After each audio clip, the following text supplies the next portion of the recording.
Emang ada orang Islam yang nggak sholat?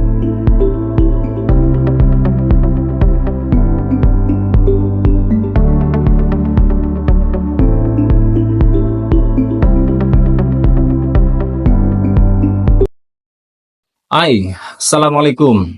Saya Akil Azizihak, bukan ustadz, bukan motivator, milenial muslim saja yang sedang menikmati perannya sebagai seorang suami dan ayah muda, pebisnis online, kegiatan dakwah, maupun sosial kemasyarakatan.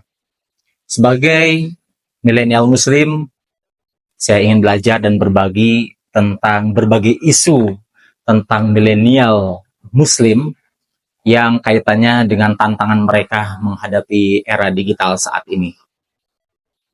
Baik, ini adalah channel pertama saya dan video pertama saya yang katanya video pertama biasanya jelek, mudah-mudahan nggak terlalu jelek. Baik, kenapa Muslim Indonesia banyak yang nggak sholat? Ya. Ada cerita menarik. Saya punya seorang teman, dia berasal dari Tajikistan, ya hijrah ke Indonesia karena ada urusan beasiswa kuliah di Bandung. Nah, ketika ketemu saya, dia bilang, ayolah Kil, malam minggu main ke villa saya. Ya, setidaknya ada pengajian kayak minimal gua ikut sholat lah, gitu. Nah, sambil bercanda, saya bilang, emang ada orang Islam yang nggak sholat? Lalu dia jawab, ada lah, gua, gitu. Baik, teman-teman sekalian, fenomena ini sebenarnya udah nggak aneh ya di kalangan kita.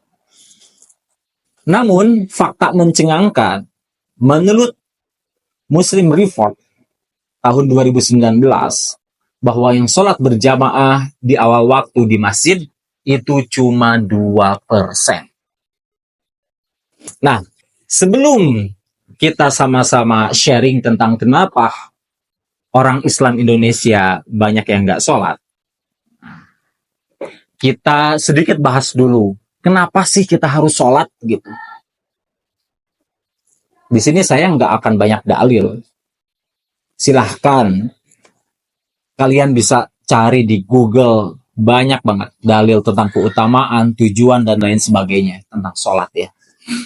Gua hanya mengajak untuk sedikit merubah perspektif tentang sholat, tentang kewajiban sholat bagi muslim.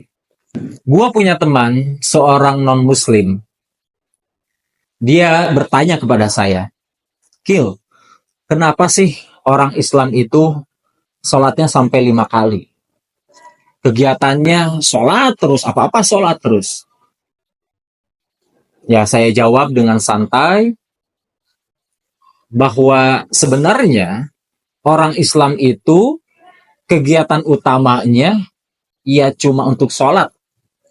Hidupnya cuma untuk sholat sebenarnya. Jadi kegiatan seperti makan, mancing, main bola, main game, kerja, bisnis, itu adalah aktivitas untuk menunggu sholat sebenarnya. Selebihnya ya untuk sholat. Kata saya seperti itu. Jadi main activity of Muslim is sholat. Karena kita sebagai hamba Allah, tinggal di buminya Allah, diatur rezekinya sama Allah. Kalau pengen apa-apa tinggal berdoa sama Allah, dikasih jodoh sama Allah. Ya, kalau kita nggak tahu diri, ya nggak usah sholat. Gitu. Jadi sebenarnya kita ini butuh Allah. Ya, makanya kita sholat. Makanya dalam lafaz azan, hayya 'alas sholah, baru hayya 'alal falah. Mengajak sholat dulu, baru kita mendapat kemenangan. Baik kemenangan secara pribadi, kita dikasih keberkahan, ketenangan hati, dan lain sebagainya, maupun kemenangan secara umum, secara makro. Ya, Karena ada nilai-nilai berjamaah. Berjamaah, saling tolong-menolong, kita bersatu, itu ada di dalam sholah, ada di dalam masjid. Dan Allah ini selalu memudahkan. Selain memerintah sholat, Allah juga memudahkan mengenai perintah sholat ini. Jadi, siapapun kita sebagai seorang muslim, baik di kereta, baik di gunung, baik dimanapun, sekalipun tidak ada air, ya tinggal tayamum. Kalaupun sibuk, mepet, tinggal dijama. Bahkan jama qashar yang 4 rakaat menjadi 2 rakaat. Lalu pertanyaannya, kenapa masih banyak orang Islam yang gak mau sholat? Sampai hanya 30% Muslim di Indonesia yang sholat. Dari, kalau tidak salah, jumlah Muslim Indonesia itu berjumlah 240 juta. Dikali 30%-nya 70 sampai 73 juta lah ya.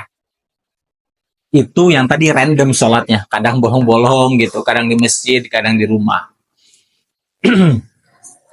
Nah, teman-teman, in my opinion, sholat itu habit, kebiasaan. Kebiasaan itu kan perbuatan yang selalu diulang-ulang dalam kurun waktu tertentu. Biasanya lumayan lama lah. Nah, kalau kita melihat kebiasaan waktu kecilnya atau dan di masa lalunya selalu menunda-nunda, ada yang kebiasaan sholat tepat waktu, bahkan sebagian kecil ya kebiasaannya nunggu sholat. Jadi sebelum azan udah siap-siap gitu. Karena habit, kebiasaan itu harus dilakukan sejak dini. Bahkan Rasulullah itu membolehkan memukul seorang anak di usia 7-10 tahun untuk dipukul. Pukul di sini, pukul dengan ringan ya, supaya dia sholat. Untuk melatih habit tadi. Lalu, apakah ada yang sudah terbiasa sholat sejak kecil, tapi pas gedenya malah nggak sholat? Ada? Banyak. Faktornya pasti banyak ya. Namun, saya mengambil salah satu faktor yang mungkin ini sudah umum ya. Yaitu dia merasa waktu kecil itu dibebankan sholat. Jadi seperti ada beban waktu kecil karena disuruh sholat. Sehingga ketika dia jauh dari orang tuanya atau siapapun yang menyuruh dia sholat waktu kecil, ketika sudah dewasa dan berpisah dengan orang tersebut, dia merasa bebas. Akhirnya ya nggak sholat. Maka poin penting dari sini selalu menjadi pelajaran untuk kita bahwa tanamkanlah sholat itu bukan beban. Walaupun sifatnya wajib yang 5 waktu itu, tetapi tanamkanlah bahwa sholat itu harus menjadi lifestyle, menjadi kebutuhan. Karena sejatinya healing terbaik bagi seorang mukmin, orang beriman, itu sholat. Yang pertama itu. Yang kedua, mungkin bisa jadi waktu kecilnya orang yang nggak sholat itu, waktu kecilnya dia tidak terbiasa pergi ke masjid. Karena masjidnya tidak ramah anak. Sehingga menganggap masjid itu ketika dewasa adalah hal-hal yang membosankan, hal-hal yang kuno, kolot, untuk kegiatan formal, hanya untuk sholat. Ini adalah masalah pengelolaan masjid oleh DKM khususnya di Indonesia. Kalau saya saran pribadi ya, kalau anak main di masjid itu gak usah dimarahin dulu. Biarkan dia bersenang-senang bermain di masjid. Tetapi ketika waktu sholat datang, kita pelan-pelan arahkan mereka untuk sholat sejenak. Kalau perlu nih ya, jika masjid tersebut masih mempunyai lahan yang cukup luas, itu dibangun saja playground untuk anak. Supaya anak betah di masjid. Secara pribadi, waktu kecil, saya jarang dimarahi oleh orang tua dan tetangga sekitar masjid kalau main di masjid. Sehingga mempunyai kenangan yang indah tersendiri ketika sudah dewasa ini. Jadi hati itu setidaknya tertaut dengan masjid. Mungkin orang-orang yang gak sholat, masa kecilnya tidak indah di masjid gitu. Terakhir, kesalahan manusia itu ia berpikir bahwa ia masih punya waktu. Sholatlah, karena sholat gak akan lama. Cuma sampai kita meninggal saja. Saya Akil Azihak. See you in the next video. Pertanyaan terakhir. Kenapa sering sholat tapi nggak kaya-kaya? Insya Allah akan kita bahas di video selanjutnya. Subscribe dulu.